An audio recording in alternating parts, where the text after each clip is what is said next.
এক গ্রামে থাকতেন একজন চাষি। তিনি ছিলেন খুবই পরিশ্রমী মানুষ, কিন্তু তার ছেলেরা ছিল একেবারেই অলস। তারা এতটাই অলস ছিল যে কলসি থেকে পানি ঢেলে পান করতেও ছিল তাদের অলসতা। দিন যেতে যেতে চাষির বয়স হয়ে গেল।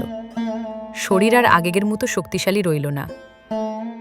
তিনি আর ঠিকমতো কাজ করতে পারতেন না।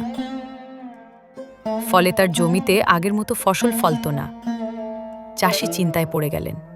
তিনি ভাবলেন, আমার পরে এই ছেলেরা কিভাবে চলবে?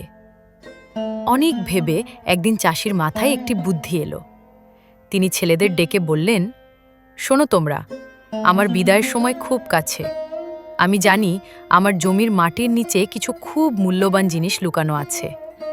মাটি খুঁড়লে সেই মূল্যবান জিনিস তোমরা পাবে। এই কথা বলার কিছুদিন পরেই চাষি মারা গেলেন। ছেলেরা ভাবল, বাবা নিশ্চয়ই আমাদের জন্য গুপ্তধন রেখে গেছেন। কিন্তু কোথায় সেই গুপ্তধন তা কেউ জানত না। তাই তারা শুরু করল মাটি খোঁড়া। দিনে রাতে, দিনের পর দিন পুরো জমিটাই তারা খুঁড়ে ফেলল,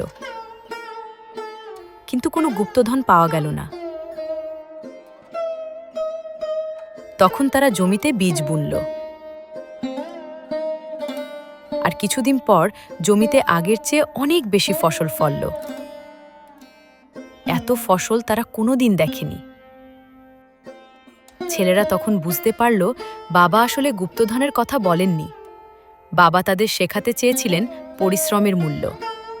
এখন তারা আর অলস নয়, তারা পরিশ্রম করে ফসল ফলায়।